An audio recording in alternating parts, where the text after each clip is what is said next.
I'm here with David Witt, Witty. We're at Birkenhead Point shortly after the Cabbage Tree Island race. You're looking a little tired. That was a pretty solid race, wasn't it? Even if it was an overnighter, Witty. Yeah, overnighters are normally tougher because you don't sleep at all. So, yeah, and I'm getting old, so yeah, I'm a bit tired. Tell us a bit about it. Nice nor'easter on the way up and pretty good run down until you got to the heads, really. Yeah, no, it was okay.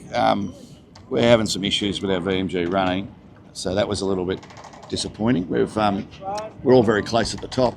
20 knots up, 20 knots back. Comanche's always going to be the best 100-footer on the planet.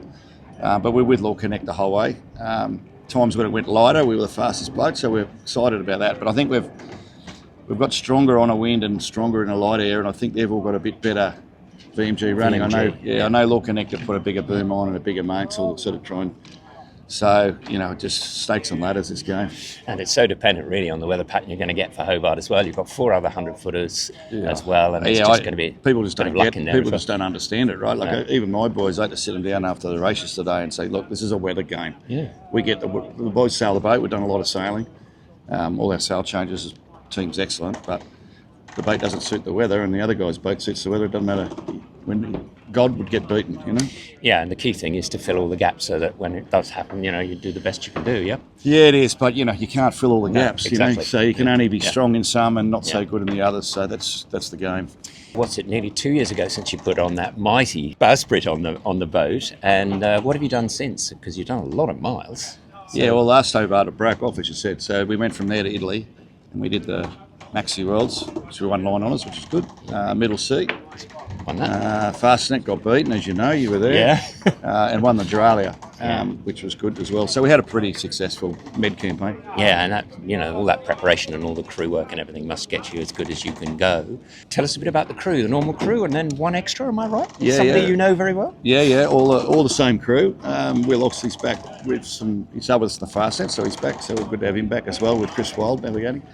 And Neil McDonald, so my bowman in the 18-footer from 35 years ago and flatmate, who was head-to-head with us at the end of the Duralia race driving the Magic E. He's going to come out and do the Hobart race with us. Last time we did the Hobart together was 1998, and his wife was on board as well, Lisa. Yeah.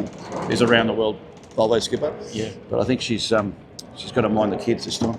Well, that's going to be closing the circle nicely, isn't it, for an old mate that you used to do 18s with? Yeah, I just hope it's not like 98. Huh? Yeah, absolutely. Just briefly on the Fastnet, that was really quite close till very near the end, wasn't it, really?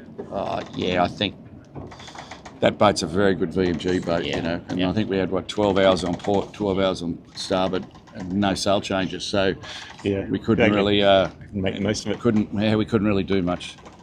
So what's coming up? Are you doing Southern Cross as well on this? No, we're doing up to the big boat day, and then we've got a couple of corporate days for the boss, and hopefully, we've got a boat builder here working all night most nights, so we've got to stop got to keep it all together. But that'll be about it. We'll see how we go. Yeah, and what's next after Hobart? What's the plan is the boat goes in the shed. The boss has decided that he likes day racing. So we're going to be in the shed all year doing a big refit, trying to turn it into an IRC boat. Oh, geez. So we'll end up having 2 certificates. We'll have an offshore certificate, which will be different keel to an inshore certificate, and different. Wow. Yeah. So we'll, for example, we go to the Maxi Worlds and we can sail in IRC and have a chance against Galateo and V. And if we want to race blackjack in the Fastnet race, we can go to our offshore mode and do that. So right. Wow. Yeah, so there's a lot of work coming next year. Fantastic. And just finally, 4 other 100-footers, all very different configurations. Now we've got Palm Beach, which has got foils and everything. What do you make of your opposition at the moment? If they get out of the shed and get to the start line, it'll be an amazing effort. Classic Witty remark. Thanks, Witty. Good luck with Maxi Chaps, which you're off to, and obviously in all the preps for the Hobart. Yeah, thanks. Good Cheers. to see you, Crosby.